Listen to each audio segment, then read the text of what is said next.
na naririto. Advance Merry Christmas po. And next Wednesday, yan, i-celebrate po natin yung ating Christmas po dito. It's a normal service, kaya lang po mas maaga po tayo para makapagdadaan po tayo sa ating na-chibay na pang alas 6. 5:30 na. Alas 6 tibigat. Ang kaba ka, palingkin mami. Alas 6 tibigat. Ano po? Okay po. Parang devotion lang po tayo ngayon. Kunti lang po yung sasabihin ko. Sabi po dito sa libro ng 1, John 3:16. Siguro po, kabisado na po natin to. The heart of the Bible. Sabi po dito, sapagkat gayon na lamang ang pag-ibig ng Diyos sa sangkatauhan, kaya't ibinigay niya ang kanyang kaisa-isang anak, upang ang sinumang sumampalataya sa kanya ay hindi mapahama, kundi magkaroon ng buhay na walang hanggan. Pagpalain po ang pagkakabasa ng salita ng Panginoon. Bibigyan ko po ng tema, ang binasa natin ito, The Memories of Christmas. The Memories of Christmas. Ano po yung naaalala natin tuwing Christmas? Ano po yung nangyari ano po yung naaalala ninyo pag sumasapit yung Pasko? Nung bata kayo, ganyan. Ako po ang naalala ko, yung nakakatawa, dahil hindi, pag Christmas po kasi pag bata, di ba? Santa Claus yung nasa isip. So, ang itinanim ng nanay po namin sa amin, magsabit daw kami ng medyas ng 24 ng gabi. Para pagising namin ng 25, mapupuno yun ng candies or chocolate. Dahil dadalaw daw si Santa Claus, dadaan daw sa mga bintana. So yun yung ginagawa naming magkapatid, no? Kasi dadalawa pa lang kaming magkapatid. Nag-ano kami sa may pintuan. So pagising namin, punong-puno na ng candy, tsaka chocolate. Yun yung naaalala ko pag sa tuwing. Ha? Ayan, yun pa yung turo sa amin. Pero puri ng Panginoon, no? Habang lumalaki po tayo, habang nagkakaroon ng isip, ayan, tungkol sa Christianity, napapamulat na hindi po pala si Santa Claus yung dahilan ng Pasko, kundi ang ating Panginoong Jesus. Sabi nga po kanina ng worship leader natin, in every season, no, ang Panginoong Jesus po yung dahilan. And Christmas ay isang uri ng season. Kaya ang Panginoong Jesus ang dahilan kung bakit po may Christmas. Ngayon po, may nabasa po ako na story, hindi ko po alam sa mga dito, si Rhea or si Disha. Kung alam niya yung story ito, sumikat po kasi. Tinanong nung may nagtanong doon sa isang lalaki, ano yung naaalala mo sa Pasko? Ngayon ang sinabi niya, whoever takes son, take it all. Kung alam niyo po yung story na iyon. Whoever takes son, kung kukunin mo daw yung anak, kung tatanggapin mo daw yung anak, makukuha mo lahat. Ang story na po ito ay may dalawang mag-ama na nagtra-travel around the world kasi mahilig sila sa painting. Ang dahilan, kaya po sila nagtra-travel ay para makabili ng painting, tapos pag nakauwi na sila sa bahay nila, talagang sinasabit nila. Ang worth ng mga painting na yon, worth of millions daw. Sabi doon sa kwento. So, isinasabit nila sa bahay nila. Ngayon, dumating yung araw na, kasi itong anak niya ay isang sundalo. Dumating yung araw na kailangan ng gobyerno yung serbisyo ng anak na ito. So, pumunta sila, nakipagtigmaan. Ngayon, isang gabi, itong ama kinutuban ng hindi maganda. Lumuhod siya at nanalangin para sa kaligtasan ng kanyang anak at sa mga ibang sundalo. Ilang years na yung nagdaan, ilang Pasko na yung nagdaan, walang dumarating na anak, walang napapabalita kung kumusta na ang kanyang anak. Isang araw ng Disyembre, pero walang sinabing petsa, may kumatok po sa pintuan niya. pero naka-wheelchair na yung matanda. Ibig sabihin, naging ano na talaga siya, yung matanda-matanda na. Nung lumapit siya sa pintuan at buksan niya, nakita niya isang matikas na lalaki na may dalang parang square na nakaabalot ng Manila paper. Kayo po ba yung tatay ni ganyan? Opo, ako po yun. Kaya lang, hindi ko alam kung buhay pa yung anak ko. So, sinabi nung bisita niya, isa po ako sa kasamahan niyang sundalo. At andito po ako para sabihin, sorry po, pero matagal na pong wala ang inyong anak. At alam niyo po ba, kwento niya sa akin na nagpo-collect daw po kayo ng painting. Sabi niya, kaya ito po yung regalo ko sa inyo sa darating na Pasko. Ngayon yung regalo na yun, kaya natuto din po ako sa, actually, matagal ko lang alam tong kwento na to. Kaya dito ko natutunan na pag December, pag may nagregalo sa akin, binubuksan ko sa araw ng December 25. Maliban lang pag something to eat, talagang binubuksan ko kaagad. Tapos, sabi niya, bubuksan ko ito sa araw ng Pasko. December 25, anak, sabi niya dun sa nagdala. Sana po magustuhan po ninyo, sabi nung lalaki. Kasi ako po mismo, personally, yung gumawa niyan, dahil ako po ay isang artist din. Kahit ako po ay isang sundalo. Sabi niya, dumating yung December 25, binuksan niya yung painting na yon. At yung painting na yon ay mukha ng kanyang anak. Ngayon, yung mamahalin na mga painting na kinolekta nilang mag-ama, tinanggal niya lahat at isinabit niya yung mukha ng kanyang anak. Ngayon, dumating yung araw na sobrang mahinang-mahina na siya. Pinatawag niya yung attorney at gumawa siya ng kasulatan.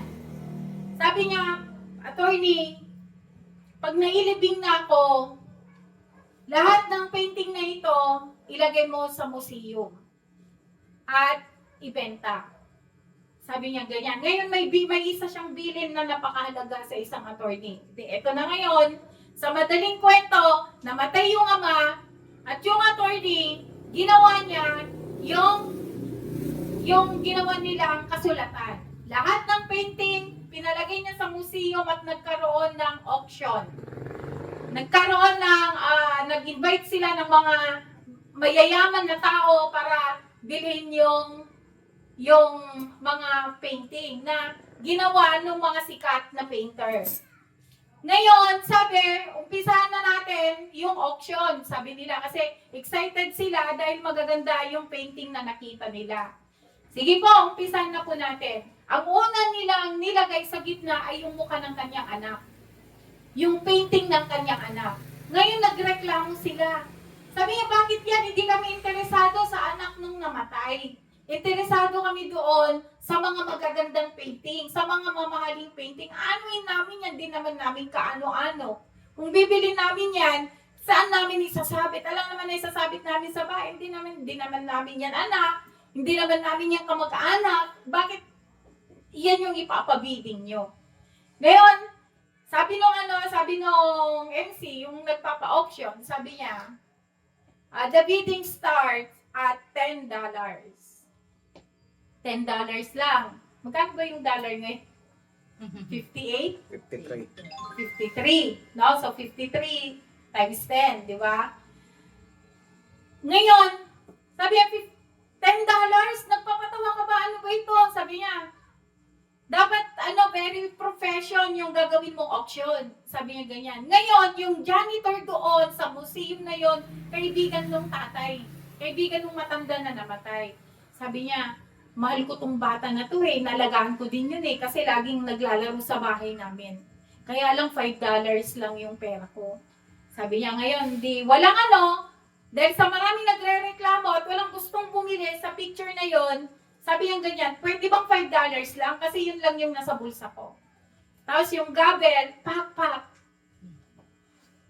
The portrait ay bibigay natin kay tatay na $5 lang. Alam niyo, nagtawanan sila, tinawanan nila yung matanda. Talagang pobre ka nga. $10 na nga, hindi mo pa $5, tapos hindi mo ka kukunin mo. Di kunin mo. Kaya lang sa puso niya, mahal niya yung bata. Tapos, biglang sinabi ng MC na, Tapos na po ang auction. Close na po tayo. Di nagreklamo, ano? Galing pa kami sa malalayong lugar. Bakit yung binenta nyo lang yung portrait ng bata? Pero sabi niya, kasi po, ang bilin ng tatay nung bata, sabi niya, na nasa picture, kung sino man ang bibili sa portrait na ito, makukuha niya lahat ng painting, pati ang kanilang house and lot. Wow. Dahil nga, wala nang pagmamanahan. So, whoever takes one, takes it all. Eto daw yung naaalala nung nakabili sa tuwing Christmas. Dahil nagkaroon siya ng malaking blessing. Ngayon po, ang pag-uusapan natin, ano yung ibinigay na alaala ng ating Panginoong Diyos pag sumasapit ang Pasko. Number 1, Christmas, a memory of God's love. Sabi doon sa pinasa natin, sapagkat gayon na lamang ang pag-ibig ng Diyos sa sangkatauhan. It is a memory of God's love. Isang alaala kung paano tayo inibig ng ating Diyos na isinakripisyo niya yung kanyang anak upang tayo ay tubusin sa ating mga kasalanan, na dapat tayo ang maparusahan. Isang alaala ng dakilang pag-ibig ng ating Ama. Kaya it's time mga kapatid na yung alaala na ibinigay ng Panginoong Diyos sa Christmas na ito ay kailangan din na gawin natin. Yung God's love na ibinigay ng Panginoong Diyos dito sa lupa, dito sa kanyang mga anak ay kailangan na mayroon din tayong ganong pagmamahal. Mahalin mo din, no? Mahalin mo din ang iyong kapwa. Yung mga ibang niyayakap yung mga aso, sobrang mahal, 'di ba? Honestly sa akin po, kanina natawa yung panganay ko kasi kahapon bumili ako ng mansanas, malalaking mansanas. Pagdating ko doon sa bahay after doon sa campus ministry namin, nagluluto yung panganay ko ng baon niya kasi papasok. Ngayon nilagay ko yung mansanas sa dining table. Yes, ang lalaki, sabi niya. Ngayon binalatan niya, kinain niya. Andun ako sa taas nagbibis. Pagbaba ko, pinagalitan ko siya kasi yung 3 apple po yun eh. Yung isa, kalahati na. Sana nagtanong ka kung kanino yan, Sabi ko, bakit kanino ba? Sa 3 aso. Sila yung kinuhanan ko ng merienda. Hindi naman sa inyo yan eh, kako. Ngayon, slice mo yan ng malilit para ipakain ko sa kanila. Buti pa yung mga aso, mas mahal mo kesa sa akin. Sabi niya, kaya yung natitira na isa kasi kanina, minerienda ulit nila yung isang buo. Yung isa, hindi na nila pinapakialaman. Dahil alam nila para sa aso. So, dapat pala, yung alaala ng Christmas, kailangan mahalin natin, no? Yung ating kapwa.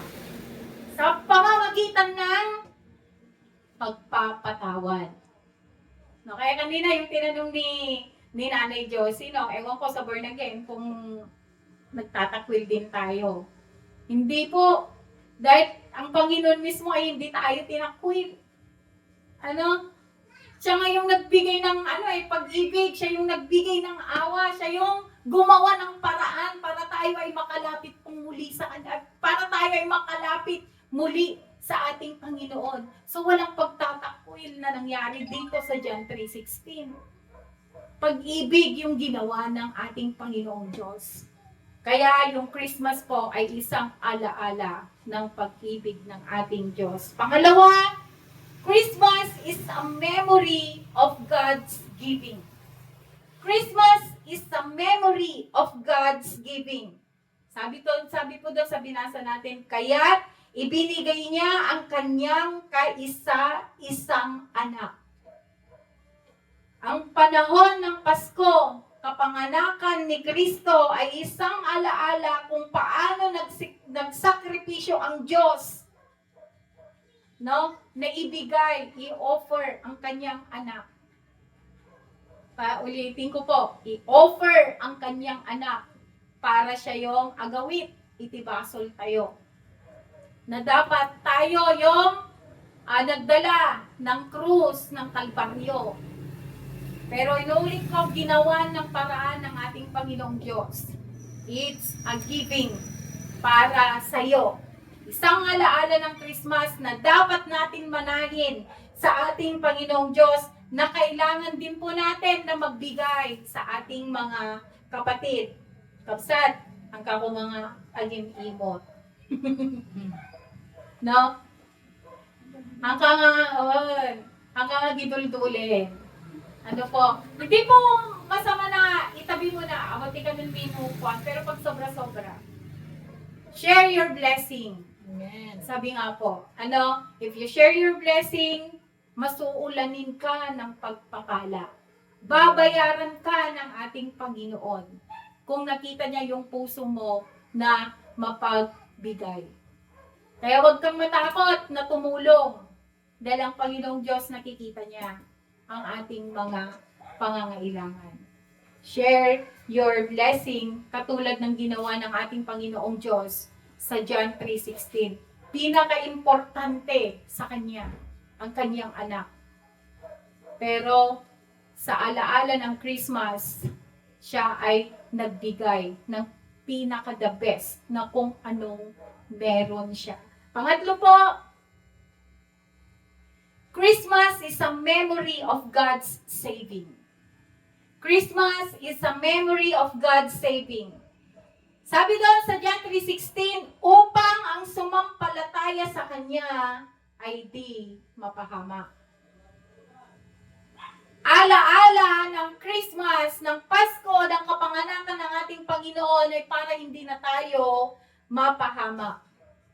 Sabi doon sa John 3:17, isinugo ng Diyos ang Kanyang anak, hindi upang hatulan ng parusa ang sanlibutan, kundi upang iligtas ito sa pamamagitan niya.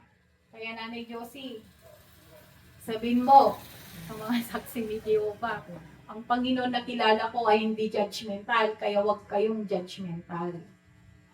No? Sabi nga dito sa lupa ay walang perpekto, maliban sa nagngangalan ng perpekto at perpekta, kung babae man yon. Wala tayong karapatan na mag-judge. Alam niyo po, may kaibigan ako nung college. No, hirap po siya sa buhay. Yung pinag-aralan po namin na koleyo ay mahal ang tuition fee. Pero siya doon nag-aaral. Kasi nga, yun daw yung the best na college school noon doon sa Bataan. Ngayon, binarkada niya kami dahil nga nakabuo po tayo doon ng The Friendship Company.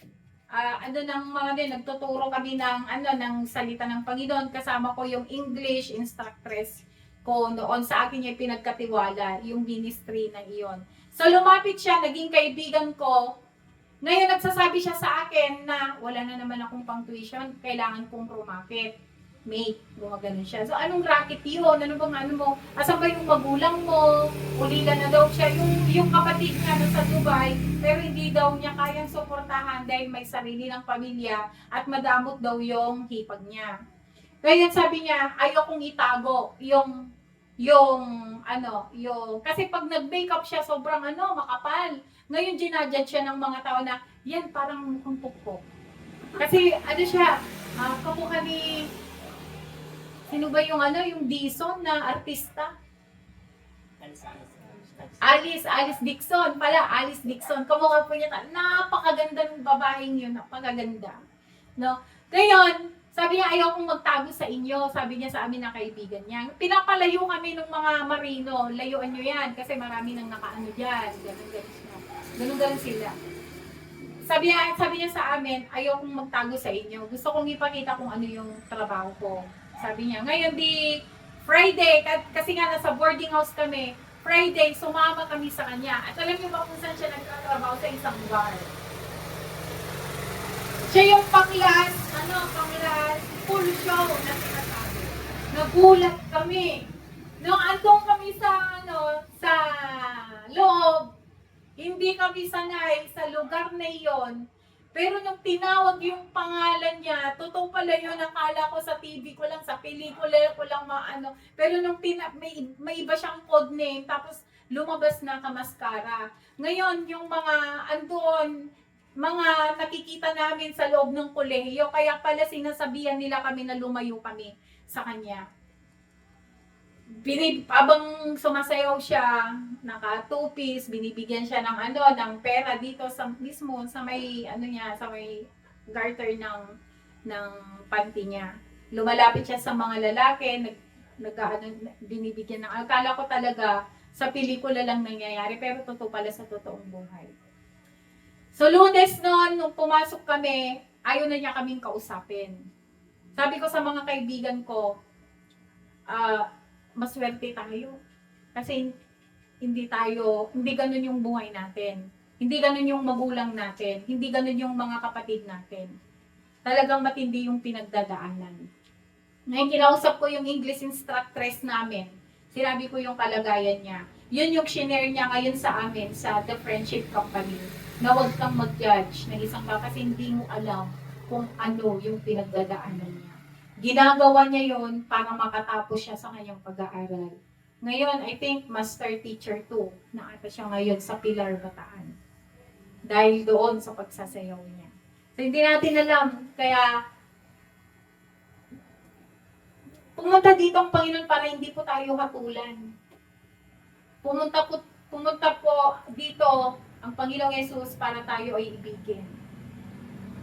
Tanggapin kung sino tayo. No, kaya huwag kayong magtakwil ng ating mga kapatid. No, kung nasabi mo na yung gusto mong sabihin, kung hindi ka pa rin pinapakinggan mo kung itakwil, ipanalangin mo siya sa Panginoon. Kung wala ka nang magagawa, ang Panginoon may magagawa para sa Kanya. So, sabi natin sa number 2 kanina, Christmas is a memory of God's giving. No, kailangan din nating magsakripisyo ng panalangin sa ating mga kapatid. Kung matigas ang ulo niya, bayan mo na, nagawa mo na yung part mo na pagsabihan at hindi ka pa rin pinakinggan, ibigay mo yan sa ating Panginoon. Dahil yun yung alaala ng Christmas eh. Ano? Christmas is a memory of God's saving. Bigay mo yan sa Panginoon at Panginoon nang bahalang magligtas sa Kanya. Kasi tayo hindi natin siya pwedeng iligtas. Ang Panginoon lamang ang makakapagligtas sa ating mga mahal sa buhay. Amen po ba? Amen. Sabi pa doon sa John 3:18, hindi hinahatulan ng parusa ang sumasampalataya sa anak. Ngunit hinahatulan na ang hindi sumampalataya sapagkat hindi siya sumampalataya sa kaisa-isang anak ng Diyos. So, paano natin matutulungan? No, sabi doon, ang mga mahatulan lamang daw ay hindi yung mga taong hindi sumampalataya sa anak. So, paano tayo magbibigay? So, paano din natin matutulungan yung tao na iligtas? Sabi ko nga po, ipanalangin sa ating Panginoon at share the gospel of God. Doon makakatulong tayo na maliligtas yung isang tao. Sabi ko doon sa sabit ng linggo, share the word of God at tayo yung magiging guide, magiging star ng buhay nila. Katulad ng tatlong wise men na nakita yung star na naging guide nila para makita nila ang Panginoong Jesus na isinilang that time. Kaya, magiging star po tayo sa kanila. Share the word of God. Last po, Christmas is the memory of God's blessing. Christmas is the memory of God's blessing. Sabi doon sa John 3:16, sa pinakalas, kundi magkaroon ng buhay na walang hanggan. Magkaroon ng buhay na walang hanggan. Napakagandang alaala ng Pasko na tayo ay mabiyayaan ng buhay na walang hanggan. No, dapat may takwak tayo aming impyerno. 'Di ba? Dahil sa ating mga kasalanan, pero binigyan tayo ng daan para magkaroon po tayo ng buhay na walang hanggan. Sabi ko doon sa verse 15, upang ang sinumang sumampalataya sa Kanya ay magkaroon ng buhay na walang hanggan. No? Kaya kung paano tayo blinis ng Panginoon, I-bless din natin ang ating mga kapatid. Paano natin i-bless? Through prayer. Wala man tayong kayamanan, wala man tayong maibigay ng sa inaakala nila, pero through prayer ay na-bless po natin ang ating mga kapatid. No, sabi ni Bishop, kahit hindi kami nakakasama, hindi man tayo magkakasama sa ministry, ipinapanalangin naman namin kayo. So yun, no, doubly blessed po ang bawat isa sa pamamagitan po ng panalangin. Kaya ang mga alaala na ito, kung binahal mo at tinanggap ang ating Panginoong Yesus, mapapasayo lahat ng higit pa sa inakala mo. Amen po ba, mga kapatid? So, nawa ay magkaroon po tayo ng peaceful and joyful Christmas this year. Binibigay ko po ang mikropono sa ating bishop. Po. Sabi nung saksi, wala daw yung piyano. Mamaya po yan. Oo, ano sila? Napakaganda po yung mensahe ng ating Panginoon.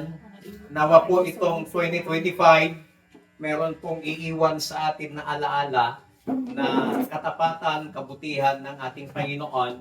Sa loob ng 365 days, maalala natin kung paano tayo iningatan, maalala natin paano tayo kinalinga ng Panginoon, maalala natin paano ka niligtas, paano tayo niligtas ng ating Panginoon, paano niya tinugon yung ating pangangailangan sa pang-araw-araw. Wala man tayong trabaho, wala man tayong tinatanggap na monthly income, pero bakit nakakasurvive tayo?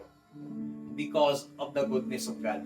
So nawa, yun po yung ating tandaan at pakaisipin na every Christmas, every December na dumarating, nagpapaalala po ng ginawa sa atin ng Panginoon.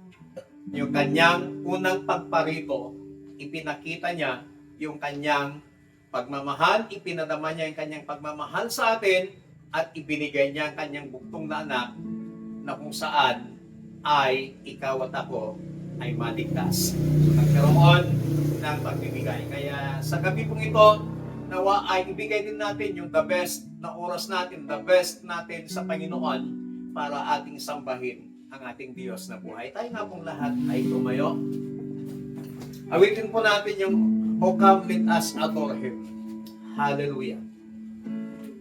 Come, let us adore Him. O come, let us adore Him. O come, let us adore Him, Christ the Lord. O come, let us adore. Hallelujah. O come, let us adore.